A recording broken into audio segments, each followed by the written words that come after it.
¿Qué tal? Le doy la bienvenida a Nuestras Voces, un programa del Centro de Derechos Humanos de las Mujeres que es posible gracias al apoyo de la Unión Europea. Mi nombre es Marcela Zamudio. Por este momento y atendiendo a las recomendaciones sanitarias, nuestras oficinas permanecen cerradas. Sin embargo, seguimos atendiendo de manera telefónica a través de los siguientes números: 614-132-9104 y 614-385-9598. Ambos teléfonos puedes comunicarte para recibir asesoría. Hoy tenemos un programa muy especial, con la conmemoración del 25 de noviembre, Día Internacional de la Eliminación de la Violencia contra las Mujeres. Una tarea en la que muchas organizaciones en todo el mundo continuamos trabajando. Además, hoy en el Centro de Derechos Humanos conmemoramos el 14 aniversario desde su creación. Y este programa, que apenas comienza, es la emisión número 50, por lo que en este programa estamos de manteles largos. Nuestra primera entrevista será con Graciela Ramos y Paula Reveles, quienes nos hablarán sobre el Comité Municipal de Chihuahua de Prevención y Atención a la Violencia Familiar y de Género. Además, contaremos con la entrevista a Ruth Fierro, quien es la Coordinadora General del Centro de Derechos Humanos de las Mujeres, AC. Quédese en el programa de Nuestras Voces. ¡Comenzamos!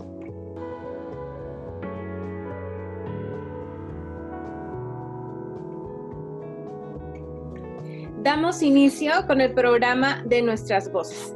Y bueno, hoy es un día muy especial porque estamos conmemorando el 25 de noviembre, que es el Día Internacional de la Eliminación de la Violencia contra la Mujer. Y en esos momentos ya tenemos en el programa a dos invitadas. Ellas son Graciela Ramos, quien es presidenta del Comité Municipal de Prevención y Atención a la Violencia Familiar y de Género. Y estamos también con Paola Reveles, quien es coordinadora de las unidades de atención a la violencia intrafamiliar. Bienvenidas a las dos, ¿cómo están? Muchísimas gracias, estamos muy bien, gracias por esta invitación. Es un honor, Marcela, estar aquí contigo. Al contrario, ustedes, qué bueno que están aquí. ¿Y qué les parece si comenzamos dando a conocer un poco más sobre este comité que se encarga de prevenir y dar atención a la violencia intrafamiliar y de género? Si pudiéramos empezar diciendo desde cuándo se formó y cómo fue su historia para poder llegar a esta conformación del comité. Sí, con muchísimo gusto, Marcela. Mira, en la administración del señor Juan Blanco como presidente municipal y del arquitecto Lázaro Gaitán como director de Seguridad Pública Municipal, se creó un comité por iniciativa de Coparmex para mejorar el funcionamiento y las atenciones que debe dar a la ciudadanía la policía municipal. Y por iniciativa del arquitecto Gaitán, en este comité se creó una comisión que no había existido en ningún consejo que colabora con instancias de gobierno. Se creó una comisión de atención a la violencia intrafamiliar y me invitaron a presidirla. Y algo muy característico y único de este comité, Marcela, a diferencia de todos los demás consejos que existen, tanto para el Estado, para la Federación, para el municipio y donde participamos la sociedad civil, en este comité todos los puestos eran presididos por sociedad civil, porque la idea era que el comité trascendiera las distintas administraciones municipales y pudiera dar continuidad a estas iniciativas de mejoramiento en el actuar de la policía municipal. Hasta la fecha, ahorita nuestro comité, que antes era una comisión, nuestro comité está presidido por sociedad civil.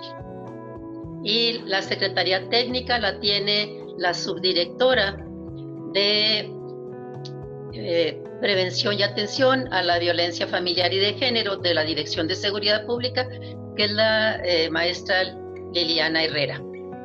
Pero esto es fundamental, porque cuando presidimos la sociedad civil, tenemos la posibilidad de seguir trabajando en las distintas administraciones, ya llevamos más de 5, y garantizar que las políticas públicas que se deriven de este trabajo desde la sociedad civil organizada en conjunto con distintas dependencias públicas, que pueda prevalecer a partir de los cambios de presidentes municipal, de directores de seguridad pública.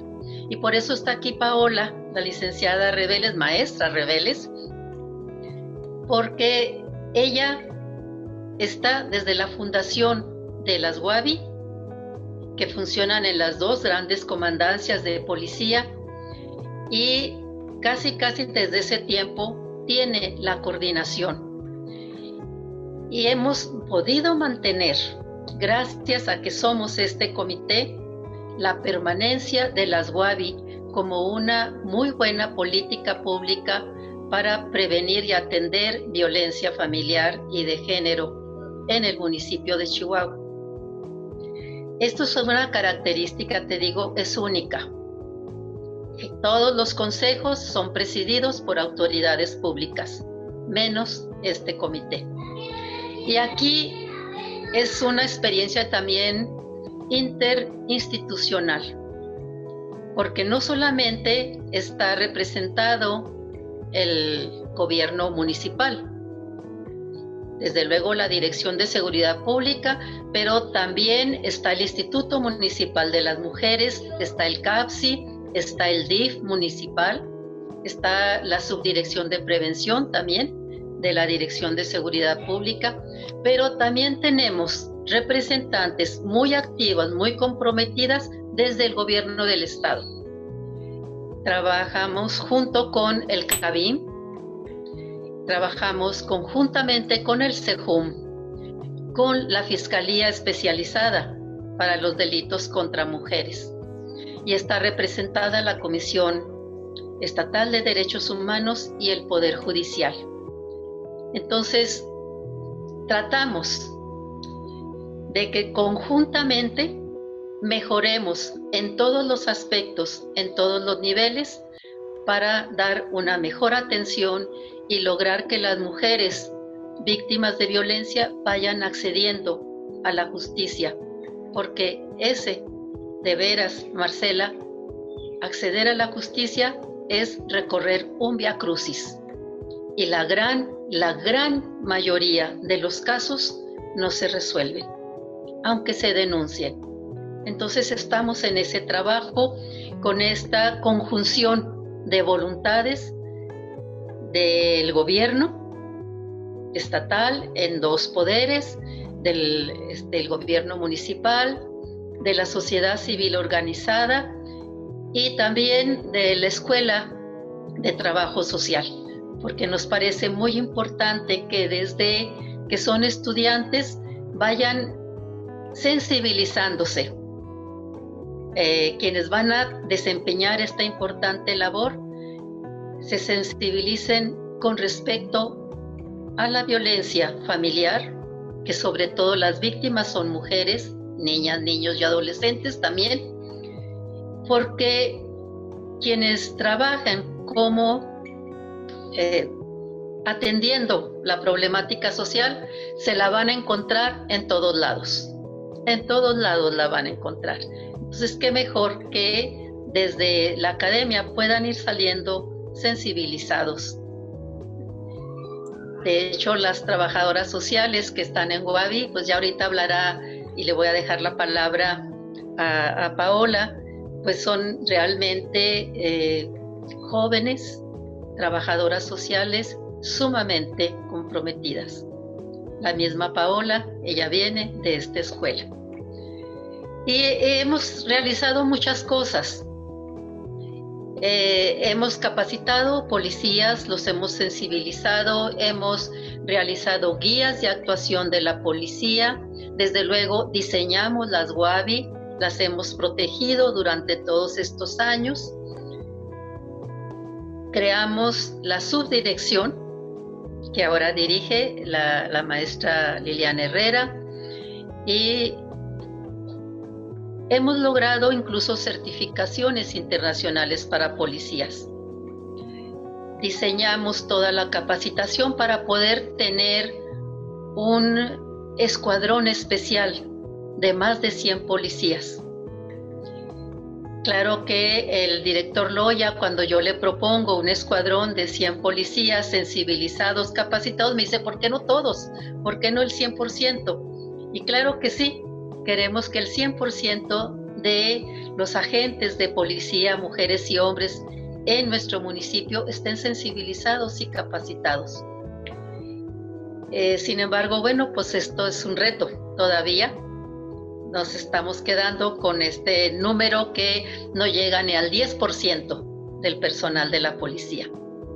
Y tenemos retos también de los que luego podré hablar más adelante, ¿sí? Porque me parece que es hora de que también Paola intervenga. Y claro, no sé si Paola nos pudieras compartir un poco acerca de las unidades de atención a la violencia intrafamiliar, cómo operan y un poquito también de su historia. Claro que sí. Bueno, como bien lo dijo la licenciada Graciela, estamos a días de cumplir 15 años operando en las unidades de atención a la violencia familiar. Estamos ubicadas en la Comandancia Norte y en la Comandancia Sur, que son las principales o las más grandes, ¿no? Hay también un espacio en Riberas de Sacramento y Jardines de Oriente. Sin embargo, pues el concentrado más fuerte son Comandancia Norte y Sur. Bueno, en las unidades de atención a la violencia familiar la conformamos por un equipo de abogadas, psicólogas, trabajadoras sociales y el personal operativo que está adscrito ahí a esa unidad. ¿Qué quiere decir? Que hay policías que están únicamente y exclusivamente para atender lo que es violencia familiar en toda la cuestión que lo que hacemos dentro de las unidades de atención a la violencia. Entonces, ¿qué es lo que hacemos? Bueno, pues si bien se sabe que las personas, la mayoría de las veces cuando tienen alguna situación de violencia familiar, llaman al número de emergencia. Entonces, pues somos ahora sí que la policía el primer respondiente en atender estas situaciones. Los policías que andan operativamente en la calle patrullando, bueno, son los que se encargan de llegar de primera instancia al evento que están solicitando una llamada, los cuales son los que se encargan pues de asesorar y brindar la primera atención, ¿no? La orientación a dónde pueden ir, qué es lo que pueden hacer, y pues bueno, muchos de los casos nos los derivan a nosotros. Dentro de las unidades de atención, lo primero que se hace es cuando se recibe a una persona que es víctima de violencia, bueno, pues lo recibe la psicóloga que está en turno. Esto pues con la finalidad de la mayoría de las veces pues llegan en estado de crisis, ¿no? Atender primeramente la crisis. Después de esto pues bueno, se va explorando el nivel de riesgo, que es lo principal, explorar el nivel de riesgo de la víctima para saber ahora sí las alternativas que podemos tener a dónde referir o en qué momento estamos y qué acciones debemos de tomar prioritariamente. Después de valorar el nivel de riesgo, bueno, ya se le dan las opciones a la víctima de qué es lo que pudiera hacer. Por supuesto, en todo momento, por respetando la decisión de las víctimas, ¿verdad? Todas las víctimas tienen un proceso por el cual pues hay que pasar y algunas no estarán listas para la situación que es o el procedimiento que debería de seguir. Entonces, en caso de que la víctima no desee poner una denuncia, bueno, pues también se le acompaña, se le da seguimiento por parte del área de trabajo social, ya sea en su domicilio, vía telefónica. Esto para que ella sienta la seguridad que hay una institución que la respalda, independientemente que quiera o no quiera poner una denuncia, que hay una institución que está encargada y que tenemos la obligación de brindar una protección. En caso de que sí desea poner alguna denuncia, ya sea penal o familiar, bueno, pues se le canaliza al área legal para que le brinde la primera asesoría, y en caso de que de la primera asesoría ella decida continuar, bueno, en el área legal se puede llevar la representación en lo familiar, en la vía familiar. En la vía penal pues se les acompaña, se les asesora, se les orienta, pero la representación en vía familiar, eso sí se lleva la representación desde inicio hasta el final. Eso es básicamente a grandes rasgos lo que hacemos en las unidades de atención a la violencia familiar. El seguimiento de caso, esto lo hacen las trabajadoras sociales que están adscritas allá en la unidad, junto con los policías. Esto es muy importante, ya que pues una víctima, el saber que va una trabajadora social, el que va un policía a su casa para ver cómo está, si hay alguna situación, pues ella se siente protegida, ¿no? Que hay una institución que está ahí para vigilar. Y a la vez, pues la persona que ejerce la violencia, pues también se siente, decir, cuidado, ¿no? Estoy aquí, ya estoy vigilado, están viniendo a mi casa. Entonces, esto inhibe mucho a que las situaciones de violencia familiar puedan ceder, ¿verdad? A lo mejor no eliminarlo, pero sí, de alguna manera, irlo paulatinamente, que esté cada día los episodios de violencia menos frecuente o con menos intensidad, ya que se sienten la víctima protegida y el agresor, pues ahora sí que vigilado. Paola, ¿en qué promedio de personas reciben, por ejemplo, al mes? Ok, más o menos recibimos un promedio de 200 personas mensuales. Es un número grande. Alto, muy alto. Y eso que no alcanzamos a recibir el 100% de las llamadas que se registran en 911, porque es un número muy alto el número de llamadas. Sí, de hecho, si me permiten, o sea, la Dirección de Seguridad Pública a través del 911 recibe más de 2,000 llamadas mensuales. Y es ahorita lo que mencionaba Marcela, de que es como un vía crucis, pues de esas llamadas que se reciben al 911, aunque de alguna manera la policía alcanza a llegar a los domicilios, ver qué pasa, pero ni siquiera el 10% de ellas llegan a la denuncia. Entonces es como un embudo, ¿sí? Y de esas llamadas, que si acaso un 10% llegan a la fiscalía, pues apenas un 1% terminan el caso en los juzgados. Y aún así no sabemos si fue a favor de la víctima o no, porque esa estadística no la tenemos, pero es un gran embudo. Entonces hay mucho que hacer todavía en la materia de prevención y de atención y de acceso a la justicia. Por eso queríamos hablar de este tema en este 25 de noviembre, Día Internacional para Erradicar la Violencia contra las Mujeres. Así es, efectivamente, en este tema siempre nos están faltando manos para querer abarcar más y prevenir y atender más. Volviendo un poco al Comité Municipal de Prevención, este comité, si nos pudieran compartir algunas de las organizaciones de la sociedad civil que la conforman.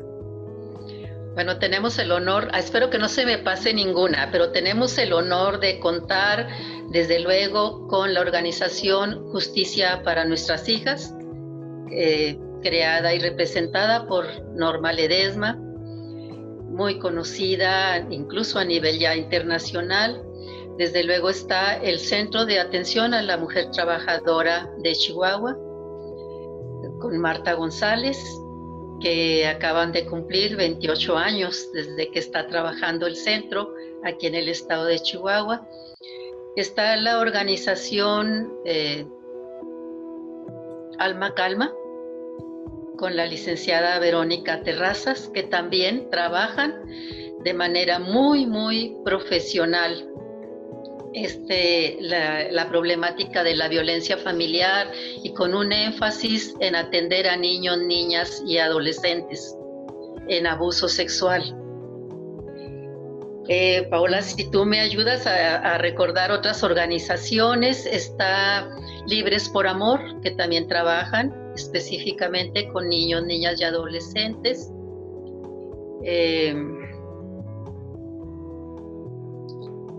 Es una pena, pero no tengo aquí la lista de las organizaciones. Está Fátima IBP, que trabaja sobre todo en la prevención y atención en cuanto al problema del SIDA y que también atiende violencia familiar. Yo diría que somos las principales organizaciones Mujeres por México, desde luego, ¿sí? Que venimos funcionando desde el inicio. Básicamente, somos las organizaciones, está FICOSEC también, representado dentro del comité, que también tienen una gran labor para la prevención y atención en esta problemática. Muy bien. Y que gracias a esta intervención también y la relación con FICOSEC hemos podido elevar la problemática de la violencia familiar hasta la Mesa de Seguridad Pública Estatal.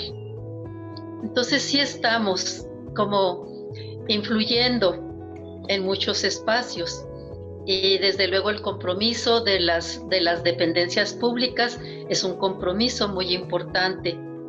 Sin embargo, pues en este mes de noviembre se cumplen 11 años de que se dictó la sentencia del campo algodonero en contra del Estado mexicano por cuestiones de feminicidio en Ciudad Juárez.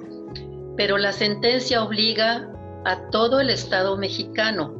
Esto quiere decir a los 3 poderes, ejecutivo, legislativo y judicial, a todos los órdenes de gobierno, la federación, el estado y los municipios. Y aunque a Chihuahua le tocó en esta sentencia cumplir con algunas obligaciones, hay una que se ha dejado de cumplir no solo en Chihuahua, sino en todo el país, y ahorita vemos un grave riesgo también, Marcela, en este sentido. Esa obligación de la Corte Interamericana de Derechos Humanos que le impone al Estado mexicano es la de no repetición de feminicidios, para lo cual se tienen que modificar las condiciones socioculturales que justifican, que permiten, que invisibilizan la violencia contra las mujeres. Eso no se ha cumplido. Los feminicidios van en aumento. La violencia familiar va en aumento y sobre todo en este tiempo de pandemia. La cultura, esta condición sociocultural, la cultura patriarcal, no ha cambiado. Al contrario, llegan a puestos públicos personas que son contrarias a todo lo que sea salvaguardar la vida y la seguridad de las mujeres, los derechos humanos de las mujeres. Entonces, bueno, por eso es que también actuamos como organizaciones en otros sentidos, en otras problemáticas, porque realmente, y ya vienen las elecciones, necesitamos, no importa de qué partido, necesitamos personas en puestos de toma de decisiones sobre el bien público, que estén sensibilizadas, que estén comprometidas con la erradicación de la violencia contra las mujeres. Es su obligación, pero ni siquiera la conocen, menos la cumplen. Entonces, para nosotras también es importante en este día recordar que Chihuahua sigue siendo uno de los estados a nivel de toda la República donde más se violenta a las mujeres. Donde más se violenta a las mujeres, de veras. Entonces tenemos grandes pendientes, grandes trabajos. Nos da mucho gusto que ahora el 25 de noviembre se celebra ya por las autoridades también.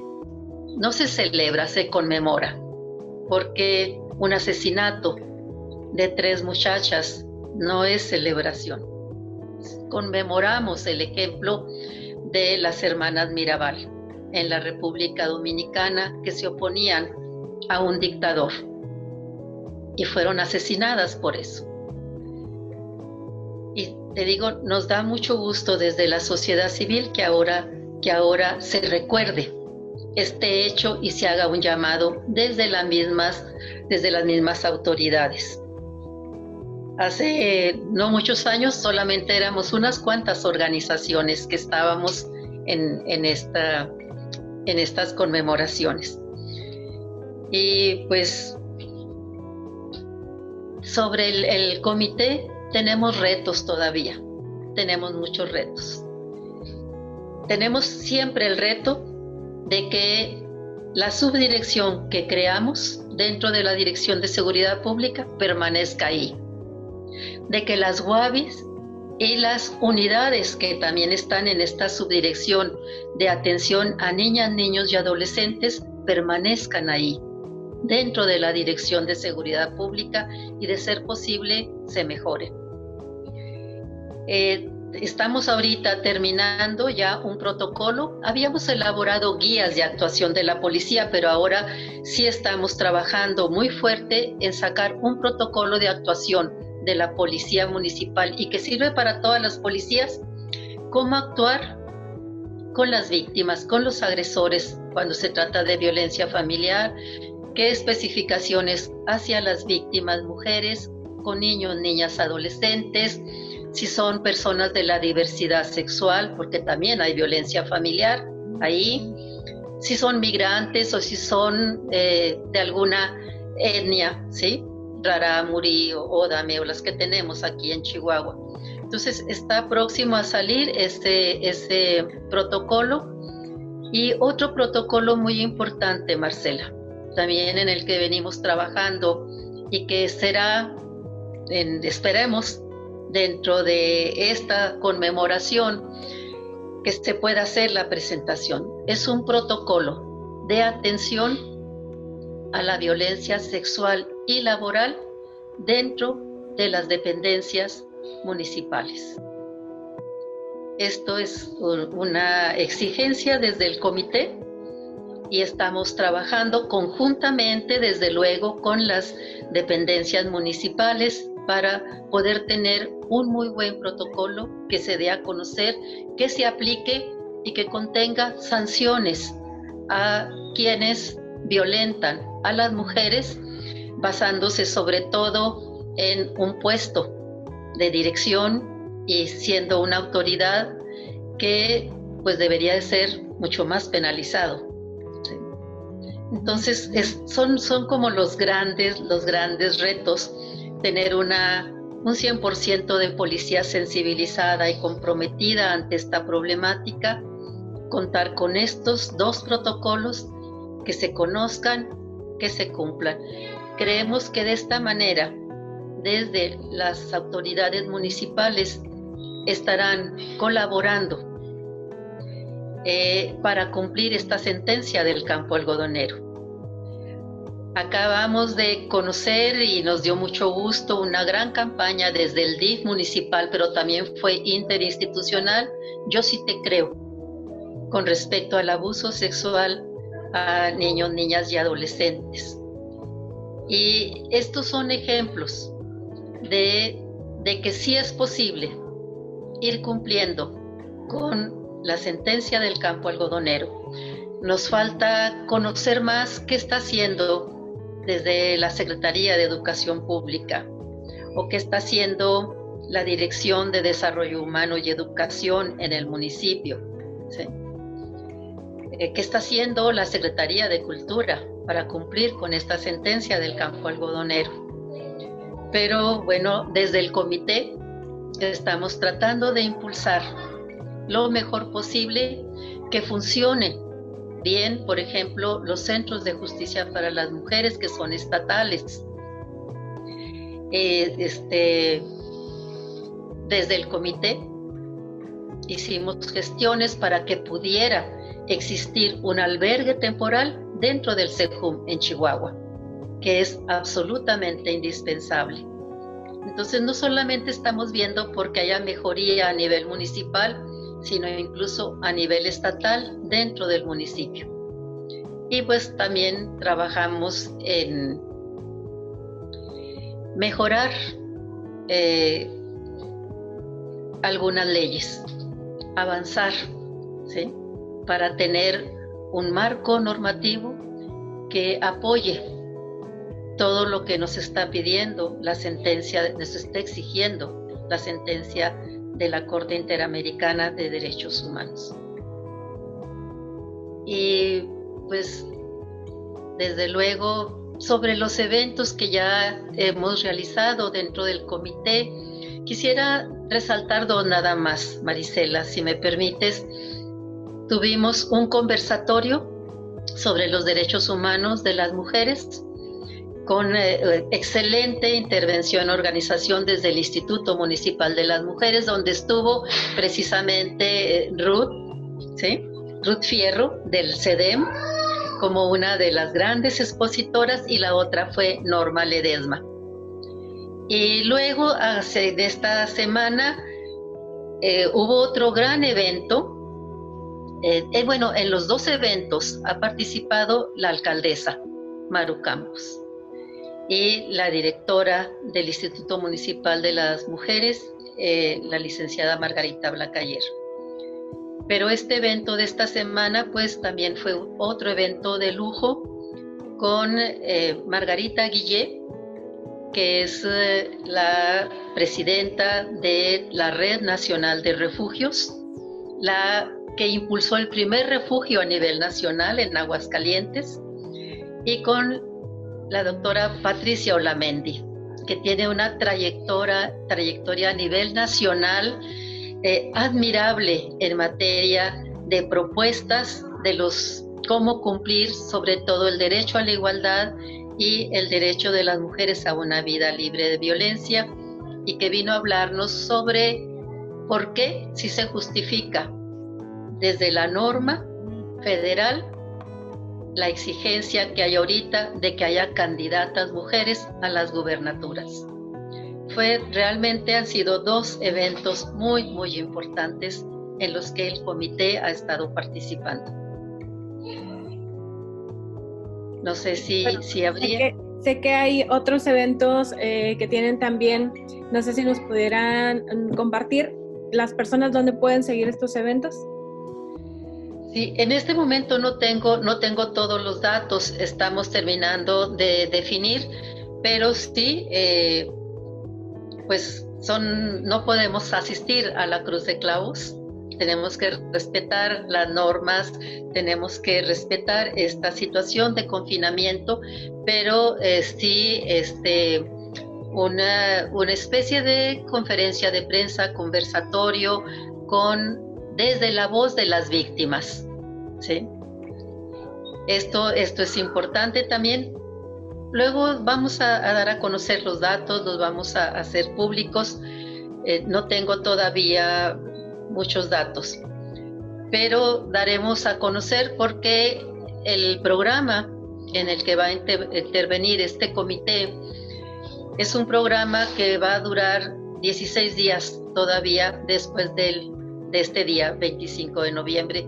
Básicamente hay muchas entrevistas pues a través de Zoom, por radio, en programas televisivos, porque es lo que podemos hacer. Muy bien, y ya nada más me queda el preguntarles cada cuándo sesiona este comité y cuál sería el proyecto principal en el que ustedes enfocarían sus esfuerzos para el siguiente año. Muy bien. El comité sesiona cada mes en sesión ordinaria, muy formal, pero tenemos varias sesiones de trabajo. Las sesiones de trabajo pues son según cómo nos organizamos. Por ejemplo, todo lo de los protocolos se hace en sesiones de trabajo y solamente se informa en la sesión ordinaria. Próximamente vamos a tener ya una mesa de trabajo sobre cómo articular interinstitucionalmente esta campaña de Yo sí te creo y que pueda tener todavía un mayor impacto. Porque sí es importante que lo digamos, el abuso sexual a niños, niñas y adolescentes es el delito menos denunciado. El menos denunciado de todos los delitos. Y aún así, en denuncias, Chihuahua tenemos primer lugar a nivel nacional. Entonces, tenemos, te digo, muchos trabajos. Desde luego, un gran reto para el año que entra será continuar con la sensibilización del cuerpo de policía. Tenemos que definirlo. Será el que se apliquen estos 2 protocolos que vamos a presentar próximamente. No tenemos fecha todavía dentro de estos 16 días. Y pues que se cumplan realmente, porque tenemos que erradicar la violencia desde el espacio privado, desde la calle como espacio público, pero también desde el espacio privado de las instituciones. Entonces esperamos pues que este protocolo, el de atención a la violencia sexual y laboral dentro de las dependencias del municipio, sea bien aplicado. Tenemos pues otros retos. Tenemos que ver cómo está funcionando la capacitación para los cadetes de policía y de qué manera se está enseñando todos los contenidos para la atención y prevención de violencia familiar. Este fue otro trabajo que realizamos dentro del comité hace tiempo, aportar contenidos que deberían de incluirse en una materia para la Academia de Policía. Y es muy importante poder constatar cómo se está impartiendo, con qué enfoque, porque si no se tiene la perspectiva de género entendida y asumida, pues se podrán tener maestrías y doctorados a lo mejor, pero no se va a actuar de manera correcta con las víctimas de violencia familiar. Hay muchas cosas que entender en este sentido. Las víctimas de violencia familiar son diferentes a todas las víctimas de los demás delitos. Los agresores que violentan a sus seres queridos no son iguales a los demás delincuentes que cometen los demás delitos. Esto es algo que se tiene que entender perfectamente para poder dar la atención adecuada. Así es. Bueno, pues hay un bastante trabajo que se tiene que realizar y bueno, pues lo bueno es que están unidos en este comité, que hay muchas organizaciones ya en Chihuahua haciendo una gran labor y que por supuesto todos estos avances suman. Ya por último, no sé si quieran agregar algo más a esta entrevista para ir dando el cierre. Paola, de tu parte, por favor. Bueno, pues nada más me quedaría agregar que las personas que están viendo, teniendo la oportunidad de ver esta entrevista, bueno, si saben o si viven alguna situación de violencia, comentarles que hay instituciones especializadas que estamos muy comprometidas a escucharlas, a acompañarlas sin juzgarlas. Por lo cual yo les hago la invitación, si conocen, si lo vives, acércate. Hay muchos medios ahorita por los cuales te puedes acercar, no necesitas denunciar, solo te podemos escuchar. Es una invitación a toda la población en general, porque muchas de las personas en veces conocemos a alguien que está viviendo una situación de violencia y en veces no sabemos cómo ayudarla, por la desesperación en veces la juzgamos, entonces por eso hay instituciones especializadas en atender esto. Te podemos acompañar, te podemos escuchar y no estás sola. Paola, ¿hay algún número directo para comunicarse a las unidades de atención a la violencia intrafamiliar? Claro, está el 442-7300, extensión 1052, para que se puedan comunicar ahí directamente. Muchas gracias. De nada. De mi parte, Marcela, pues solamente agradecerte esta oportunidad, agradecerle al CEDEM, ¿sí? Que es una excelente organización con un impacto realmente admirable. Pues nos da muchísimo gusto haber estado en este programa contigo este 25 de noviembre. Al contrario, les agradezco mucho a ustedes dos, Paola y Graciela, por compartirnos esa información tan valiosa y pues por conmemorar juntas este 25 de noviembre. A las personas que siguen el programa de Nuestras Voces, les pido que continúen. Vamos a seguir con otra entrevista más. Ya volvemos.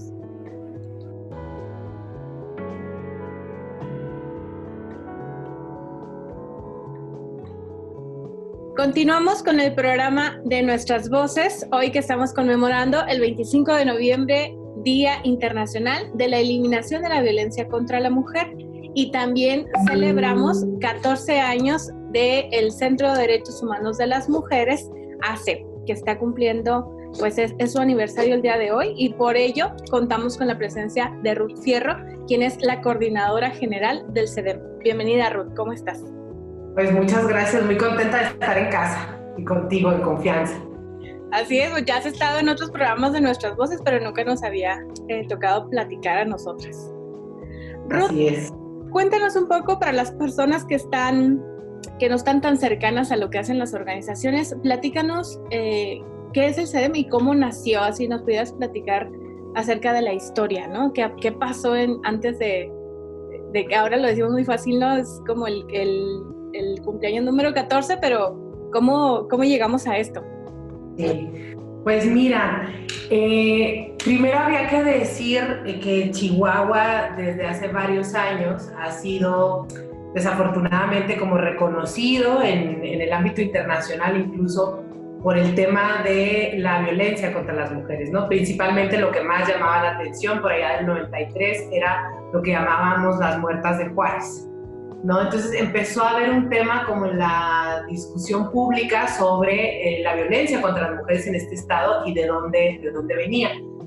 Entonces hay 3 personas que son como las fundadoras, que son Lucha Castro, Alma Gómez y Gabino Gómez, que tenían una larga trayectoria de activismo en diferentes movimientos sociales, todos muy importantes de nuestro estado. Y entonces, en ese contexto donde se hablaba mucho sobre la violencia contra las mujeres, de dónde venía, y a la vez que ellos y ellas iban viendo en su activismo como la situación que vivían muchas mujeres, deciden formar esta organización. Anteriormente habían también sido cofundadoras y cofundador de otra organización que se llama Justicia para Nuestras Hijas, que se encarga, pues eso, ¿no?, de acompañar a mujeres, casi todas mujeres, o a familias que buscaban justicia para sus hijas desaparecidas o asesinadas, ¿no?, víctimas de feminicidio.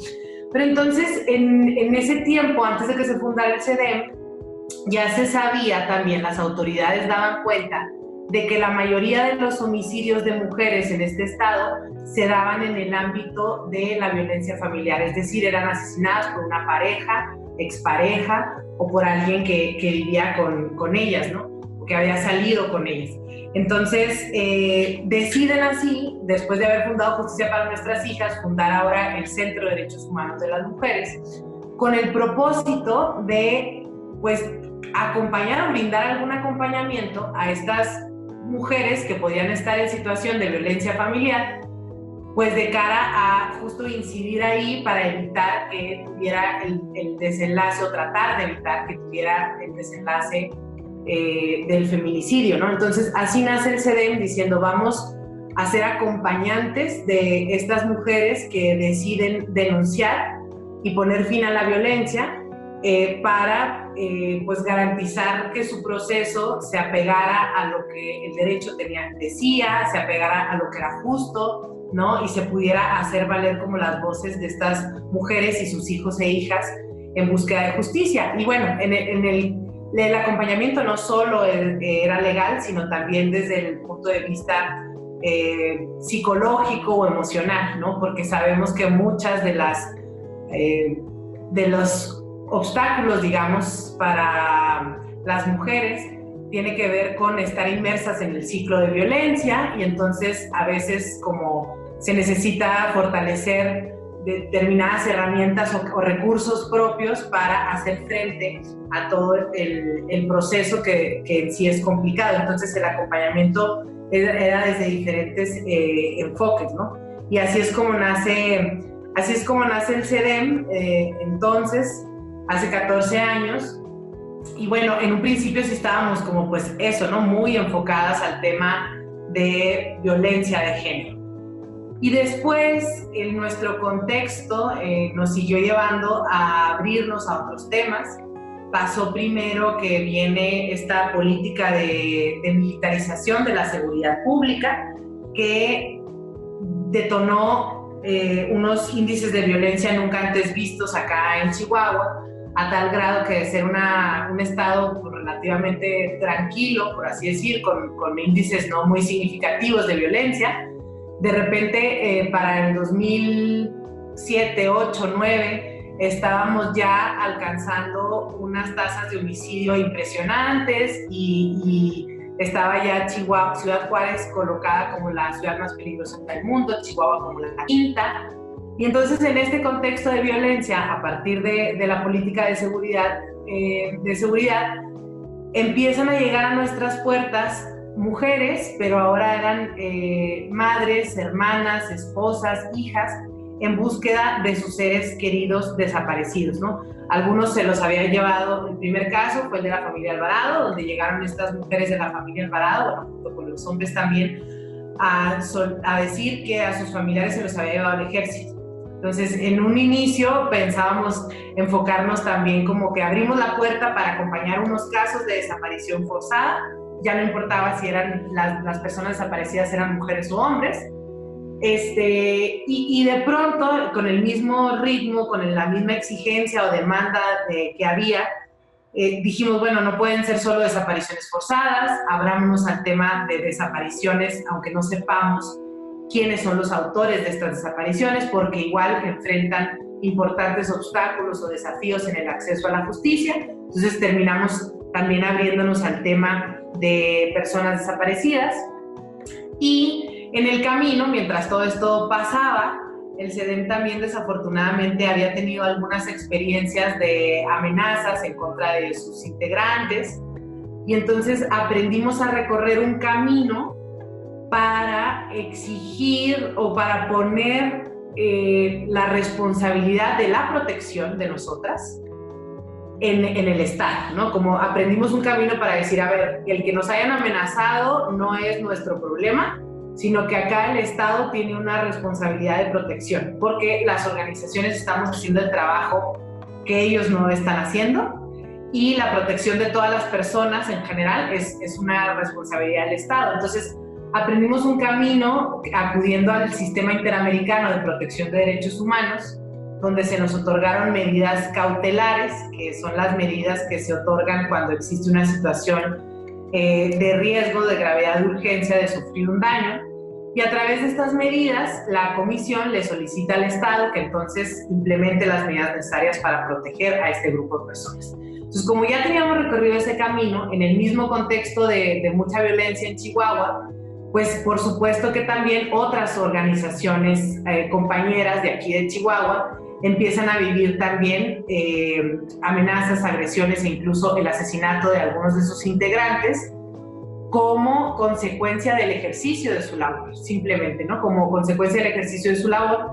Y entonces, como ya no sabíamos el camino, dijimos, nosotras tenemos también que acompañar a estas otras compañeras y compañeros en riesgo para que también el Estado asuma su responsabilidad en la protección. Y así terminamos abriéndonos al tercer tema, que es acompañamiento a personas defensoras de derechos humanos en riesgo.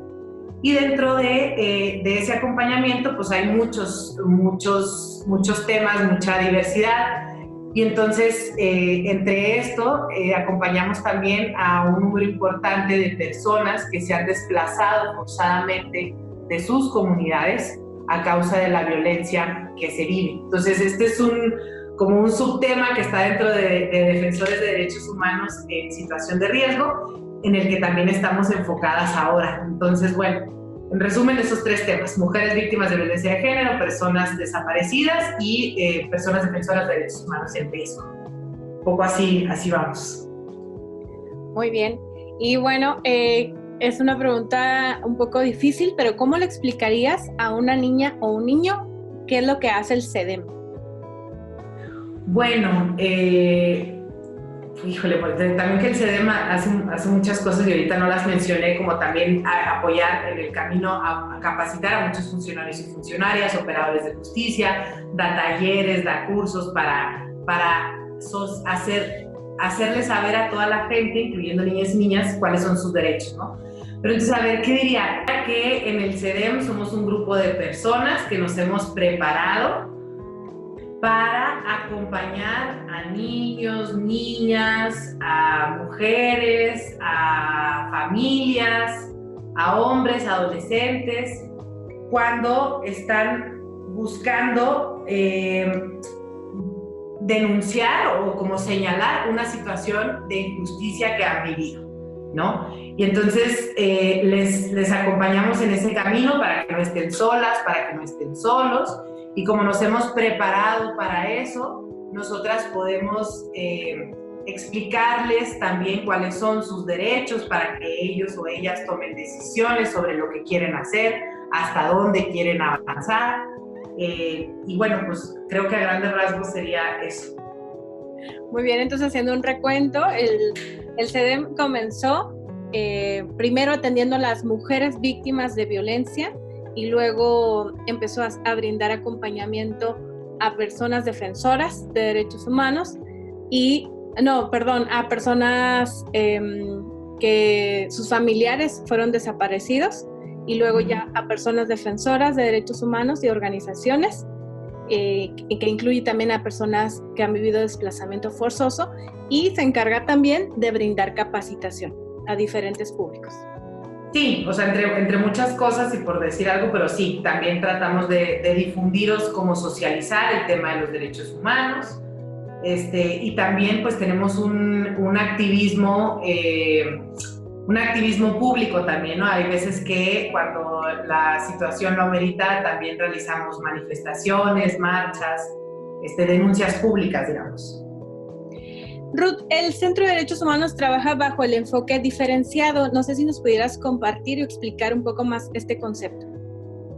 Sí, cuando hablamos o cuando nos referimos nosotras al enfoque diferenciado, queremos decir que no se puede dar un trato igual a todo el mundo, ¿no? O sea, es decir, nosotras, por ejemplo, acompañamos anualmente alrededor de 1,000 personas que están en búsqueda de justicia porque han sufrido alguna violación a sus derechos humanos. Y lo que queremos decir con esto es que no tratamos a las 1,000 personas igual, ¿no? Porque como decíamos ahorita, algunas de las personas que acompañamos son niños o niñas, otras son mujeres en diferente situación, y también dentro de las organizaciones o personas defensoras que acompañamos un importante número de personas que son indígenas. Entonces, el enfoque diferenciado significa que vamos a brindar nuestra atención o el acompañamiento tomando en consideración a quién estamos acompañando, ¿no? Y entonces, si va a haber un taller para niños o niñas, pues va a estar adecuado a sus necesidades o va a estar intentado adecuado a sus necesidades, por supuesto, a su vocabulario. Y así, ¿no? Incluso también la condición etaria de la edad a veces también es un tema. O sea, necesitamos nosotras o estamos comprometidas en el CEDEM con entender que somos nosotras las que nos tenemos que adecuar a la gente que acompañamos y no, como suele pasar a veces en otros lados, sobre todo quien ejerce, por ejemplo, en el caso del derecho de forma particular, lo común es que una llega con el abogado o abogada y el abogado o abogada te dice qué va a hacer, ¿no? Y a veces ni le entiende una qué es lo que es el amparo y por qué se va a promover y no sé qué. Y entonces eso sería lo contrario a lo que buscamos. Nosotros no, en el abogado o abogada particular muchas veces pues una entiende o no la estrategia y prácticamente confía en lo que va a hacer. Y acá nosotras lo que siempre debemos de buscar es más bien cómo hacemos que la gente tenga muy claro cuál es el proceso, cuáles son sus derechos y qué quiere hacer y qué no quiere hacer, para que sea a partir de sus propias decisiones.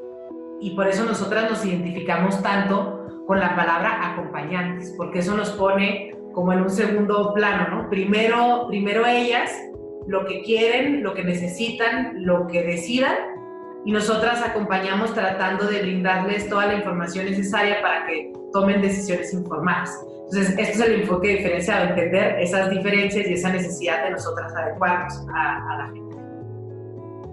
Que todo este acompañamiento es con apoyo psicosocial. Así es, cuando hablamos de apoyo integral, es porque hay un componente importante, por supuesto, de acceso a la justicia, que implica un acompañamiento legal. Siempre las estrategias de los casos que acompañamos son estrategias psicojurídicas, porque va a la par de la situación emocional, psicológica, del acompañamiento psicosocial que se haya dado. Pero como tú misma lo sabes, también hay casos que por la estrategia implican un acompañamiento más público, ¿no? Que hay que dar a conocer ciertos casos como más mediáticos, si es que la expresión está bien, y también es un acompañamiento, a eso llamamos integral, a que también se incorporan las compañeras de comunicación, pero hay veces que también se requiere cierto trabajo social y hay otra persona que lo proporciona. Entonces, sí, como que de cada caso tratamos de brindar diferentes pues atenciones, no solo legal, no solo psicosocial, sino aquellas que lo ameriten, y por supuesto que esté en nuestras manos también, ¿no? Porque no vamos a meternos en temas que no sabemos, ¿no? Por ejemplo, una cuestión médica, pues evidentemente no, ahí más bien se canaliza, no tenemos un médico o una médica de planta, pero también en dado caso de que relacionado con esta violación de derechos humanos que ha vivido se requiera una atención médica, pues como no lo tenemos, lo gestionamos y vemos quién pudiera hacerlo. Incluso hay casos en que acompañamos y que deciden no denunciar, ¿no? Que deciden no denunciar y entonces el acompañamiento es en otro sentido y no legal. Okay. Ruth, ¿cuáles son los logros más importantes que tiene el centro? Pues mira, esa pregunta que ya me la han hecho otras veces, me cuesta un poco de trabajo contestarla también porque de verdad yo siempre digo que trabajamos que trabajar en esto requiere, entre otras cosas, una alta tolerancia a la frustración, porque es muy complicado, ¿no? Estamos trabajando, somos mujeres, la mayoría, solo tenemos a nuestro compañero Gabino que es fundador, pero somos mujeres trabajando en derechos humanos, trabajando con el tema de género, entonces ya de por sí ahí ya es un desafío grande. Estamos en contra de muchas cosas, a veces de una sociedad que todavía se resiste a entender la necesidad de esto, de respetar derechos. Estamos trabajando a veces con un sistema, con unas leyes que tampoco terminan de reconocer todos los derechos, entonces con un sistema de justicia que no alcanza a ir al ritmo o a la par de las necesidades de las víctimas en este país. Entonces, en general, el camino es tan adverso que cualquier logro lo considero un gran logro, ¿no? Creo que en general, por supuesto, el privilegio de haber acompañado a miles de personas en su camino a la justicia, cuando hemos logrado obtener una sentencia que de alguna forma repare lo que ha sucedido, me parece que esos son todos logros muy, muy importantes porque entendemos que transforman la vida de esa persona. Hay muchos casos, porque en este país, como sabemos que hay un alto índice de impunidad, Hay muchos casos que no pueden o no han logrado llegar a una sentencia. Sin embargo, también me parece que es importante reivindicar que este acompañamiento también es un logro, porque el hecho de persistir, el hecho de que las familias, por ejemplo, en búsqueda de sus seres queridos desaparecidos, persistan con esa dignidad, con esa esperanza, con ese compromiso de que lo están haciendo para que otras personas no lo sufran, que persistan a pesar de tantas adversidades, también me parece que hay que reivindicarlo como un logro.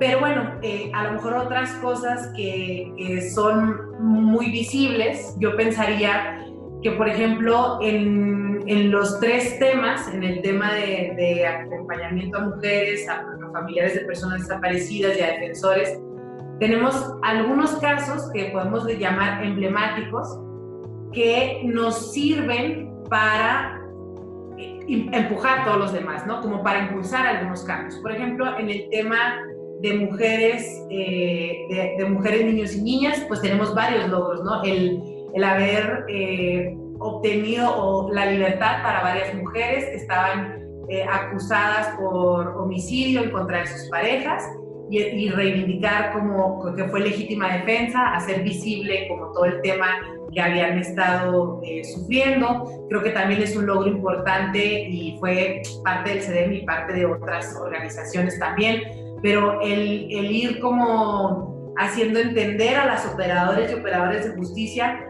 cómo funciona o cómo se expresa y cómo la violencia de género. Eso también fue un logro, porque en un principio era tan complicado obtener una sentencia por violencia familiar.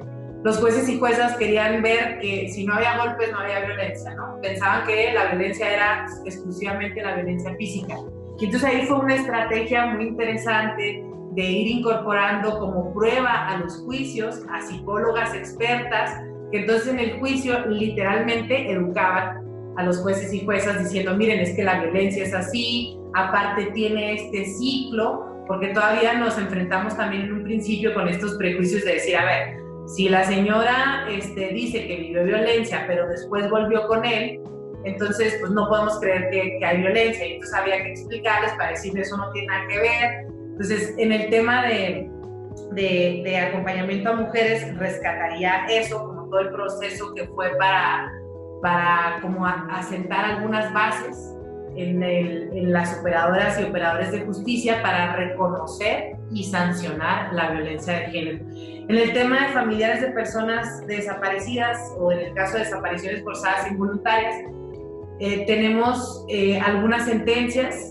Está, por ejemplo, el caso de la sentencia Alvarado, que esa fue una sentencia en la Corte Interamericana de Derechos Humanos, ya van a ser 2 años pronto. Y en esta sentencia, por esta familia que fue desaparecida forzadamente por el ejército, la sentencia de la Corte ordena algunas medidas que, de cumplirse, porque todavía no se han cumplido, pero de cumplirse podrían significar también como medidas importantes para otras familias en este país que están buscando a sus familiares. También tenemos una sentencia de las pocas que hay en el país, porque la otra que acabo de mencionar es de la Corte, pero tenemos otra sentencia sobre desaparición forzada, de las muy pocas que hay en el país. Tenemos algunos casos también con sentencia, otros 2 casos con sentencia condenatoria por desapariciones, aunque no son forzadas porque quien las cometió no fueron autoridades, pero con estos altos índices de impunidad pues ya es una ventaja obtener algunas sentencias, ¿no? Y en el tema de personas defensoras, resaltaría el cómo el CEDEM junto con otras 25 organizaciones impulsó la alerta preventiva de protección a personas defensoras de derechos humanos y periodistas. Esta es la primera alerta en el país para personas defensoras, y sí es un logro el haberla impulsado, al menos hasta ahora. Todavía estamos también luchando por que se cumpla, pero es un logro porque de nueva cuenta proporciona a esta alerta un enfoque, o sea, la alerta en sí misma y las acciones que contienen pone el punto donde debe de ser en el tema de protección a personas defensoras de derechos humanos. De decir, La protección no significan cámaras, escoltas, chapas de seguridad. Eso está bien y también es necesario y también lo tendrán que proporcionar, pero significa que el Estado se haga cargo de algunas cuestiones estructurales que son las que ponen en riesgo a las personas defensoras, ¿no? Por poner un ejemplo, en el tema del medio ambiente, lo que se necesita es que el Estado efectivamente garantice que se está respetando el medio ambiente, que se está cumpliendo con el Estado de Derecho, y cuando el Estado haga eso, el riesgo para las personas defensoras va a disminuir. Entonces, creo que me extendí demasiado en la respuesta, pero eso es. No, muchísimas gracias, porque sí nos amplía la visión. Ruth, ¿cómo ves al CEDEM dentro de 5 años? Pues bueno, mira, una ilusión que creo que todas las personas que nos dedicamos a esto tenemos, es que lo que quisiéramos siempre es no existir como organizaciones, no como personas. Porque, te digo, las organizaciones existimos solo porque el Estado no garantiza los derechos, no promueve, no respeta, no protege y no garantiza los derechos.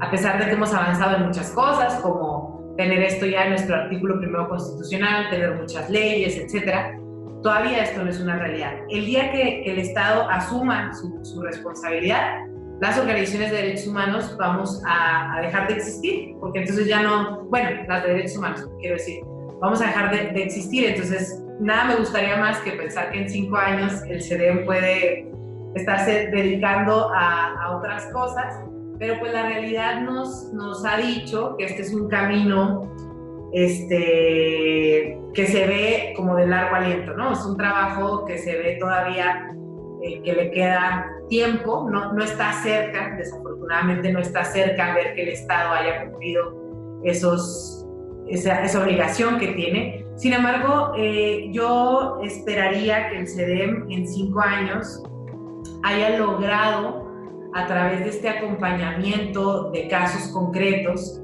haya logrado sentar más precedentes en todos los sentidos legales, pero también un precedente de una estrategia de comunicación, de una campaña, un precedente del acompañamiento psicosocial, diferentes precedentes que nos ayuden a acelerar este cambio que estamos buscando, ¿no? Que nos ayuden a eso, porque todavía estamos en ese punto de decir, a veces necesitamos ver referentes para que otras organizaciones, otras personas que están en casos similares puedan decir, si allá se logró que tú castigaras este delito, o que entendieras que esto es un delito, o entendieras que esto es un derecho, si en otros lugares eso se logró, mira hacia allá y replícalo acá, ¿no? Entonces yo creo que la aspiración máxima del CEDEM a 5 años debería ser haber sentado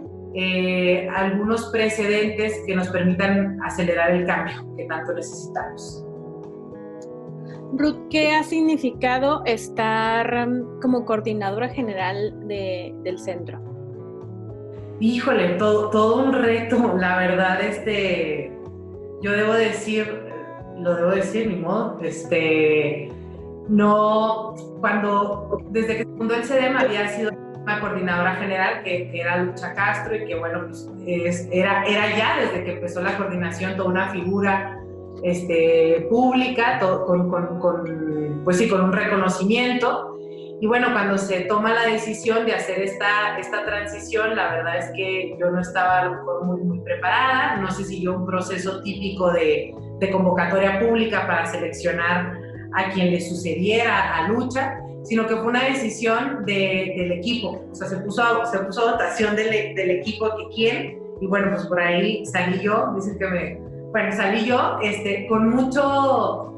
con mucho miedo a decir cómo voy a coordinar yo esta organización que, como te digo, acompaña a muchas personas y tiene un trabajo muy serio, muy comprometido, pero con mucha confianza también en que pues no se trataba, o sea, que al final éramos todo un equipo, ¿no? Que éramos todo un equipo, y entonces confío tanto en mis compañeras que me aventé. Ha sido todo un reto porque, te digo, hay hay que ser muy estratégicas y ese es el tema, ese es el reto para las organizaciones. Yo muchas veces digo, como organizaciones esa es nuestra función, la estrategia, porque no somos, aunque muchas lo somos en lo individual, como militantes de ciertos grupos a los que a lo mejor somos muy afines o podemos pertenecer, pero acá a veces hay que priorizar también la estrategia, ¿no? Porque nos debemos a la gente que acompañamos. Entonces, es un reto encontrar esa estrategia, porque no siempre está escrita y hay que irla como construyendo en el camino. Ha sido todo un reto, pero también ha sido todo un privilegio el poder acompañar desde esta posición los procesos de las personas que acompañamos, el ir viendo también. Creo que en estos años nos hemos enfocado mucho, habiendo vivido esto de la transición y ver las dificultades, nos hemos enfocado muchísimo en dejar un CEDEM que sobreviva a pesar de las personas que nos encontramos ahí. Entonces también esto ha sido un reto enorme, hemos avanzado creo que ahí sí mucho, en ir como consolidando las bases para que en 100 años, no solo en 5, sino en 100 años, si es que todavía es necesario, siga habiendo un CEDEM, ¿no? Entonces ha sido la experiencia increíble y pues muy contentos y a ver cuánto tiempo más me aguantan aquí. Ruth, ya finalmente para ir cerrando esta entrevista, compártenos alguna experiencia que recuerdes que haya sido muy significativa para ti en lo personal. Híjale, ay, pues pudiera haber más. De eso se trata como todos los días. Pues mira, es que francamente no ubico así como... Bueno, hay un día que tengo como muy marcado, porque cuando, y creo que no sé si ya lo había platicado, bueno, creo que en una entrevista obviamente no, bueno, pero cuando yo entré al CEDEM, venía como de un mundo que no se acercaba nada a estar en contacto con la gente que más sufre, con la gente que más ha vivido injusticias, ¿no? Como que de alguna forma yo vivía en mi situación como muy de privilegio, sin que hubiera vivido nada. Y cuando entré al CEDEM y empecé a todos los días estar en contacto con este sufrimiento, con estas injusticias, de alguna forma siento que estamos a veces en contacto con lo peor de la humanidad, o sea, con lo mejor cuando decimos que acompañamos a las personas que acompañamos, pero con lo peor por ver lo que pueden llegar a ser o lo que podemos llegar a ser otras personas, ¿no? A tantas cosas.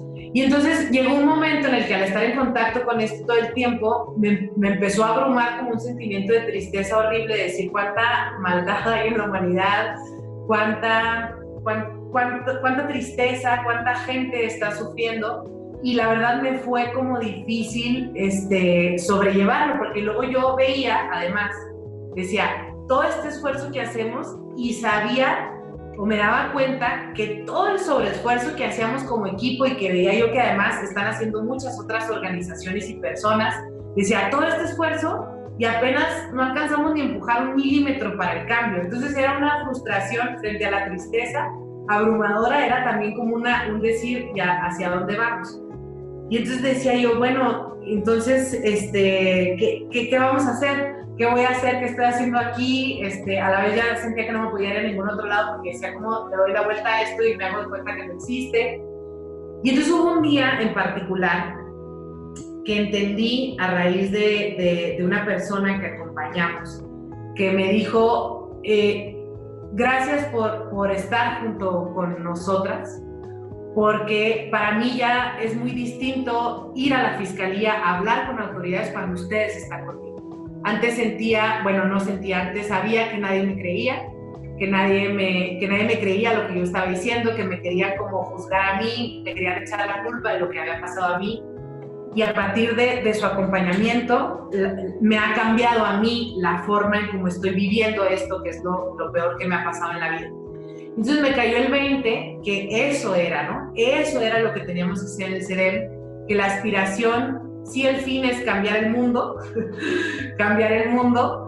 pero que tenemos que aceptar que con humildad, que bueno, pues eso no nos va a tocar, quizá no lo vamos a ver y no nos van a felicitar a nosotras, pero que sí estamos haciendo lo que nos toca para contribuir a eso, pero sobre todo entender que en eso está la satisfacción plena, en decir, no voy a cambiar el país, no voy a cambiar el mundo, pero sí le cambio a esta persona o a esta familia la manera en que transita su camino en búsqueda de justicia. Y para mí, ya a partir de ahí ya me cambió y dije, ok, por supuesto que vale la pena todo esto y que eso es más que suficiente para seguir. Entonces creo que ese sería el momento en todo mi tiempo en el CEDEM. Muy bien, Ruth, pues muchísimas gracias por compartirnos y no sé si quieras agregar algo más. Pues sí, quiero agradecer, en estos 14 años que el CEDEM tiene caminando, somos una organización que, como ya decía, ha logrado muchas cosas, afortunadamente, ha crecido mucho en este tiempo, y yo quiero agradecer a nombre de quienes hemos en algún momento y actualmente formado parte del equipo del CEDEM, porque esto es gracias a mucha gente, ¿no? Agradecer, pues, de origen a las fundadoras y el fundador, por haber como sentado las bases para que seamos lo que hoy somos, y también por habernos confiado en esta transición al equipo que nos quedamos. Gracias, por supuesto, y de manera principalísima a las personas que nos permiten acompañarnos, ¿no? Sin su confianza en nosotras, esto nada sería posible, ¿no? Nada de lo que hacemos sería posible gracias a ellas, que son nuestra razón de ser. Entonces, en estos 14 años, a todas las que les hemos acompañado y que les acompañamos actualmente, agradecerles profundamente, porque sabemos que ponen en nuestras manos una de las cuestiones más delicadas de su vida. Gracias por confiar, gracias por enseñarnos tantas cosas, sobre todo tantas cosas como de dignidad, de esperanza, de valor, de valentía, de generosidad. Entonces, muchísimas gracias a las personas que acompañamos por estos 14 años, y por supuesto agradecer también a las compañeras, agradecerte a ti y a todas las compañeras integrantes del CEDEM por su dedicación de cada día, que con compromiso pues se entregan a dar lo que saben, lo que tienen y lo que llevan en su costal para caminar juntas.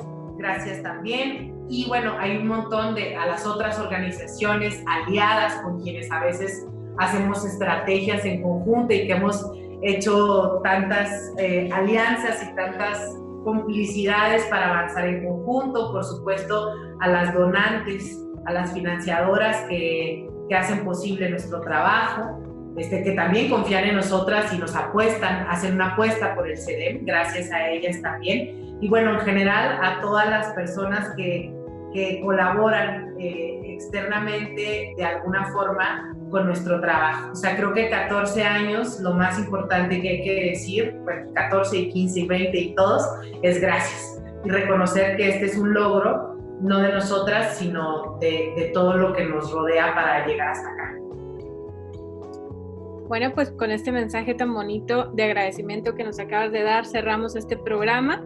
Y también a las personas que han seguido el programa de Nuestras Voces, estamos conmemorando el programa número 50, así que pues tenemos una triple conmemoración y celebración este día. Muchísimas gracias, Ruth, por haber estado en este programa, y pues continuamos, ya volvemos para el cierre de este programa de Nuestras Voces. Muchas gracias.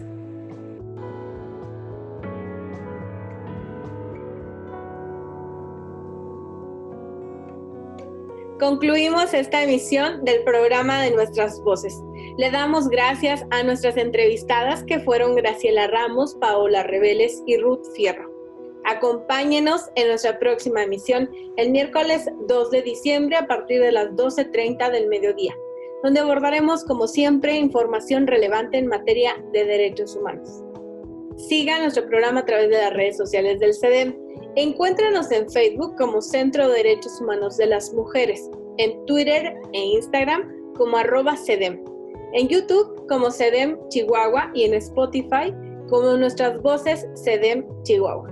Aprovecho este momento para dar las gracias a todas las personas que han hecho posible la realización de este programa, lo cual nos ha permitido llegar al número 50. Sobre todo, gracias a las personas que cada semana continúan atendiendo cada emisión. Nuestras voces es posible gracias al financiamiento de la Unión Europea. Mi nombre es Marcela Zamudio. Gracias por acompañarnos. Le esperamos en nuestra próxima emisión. Hasta pronto.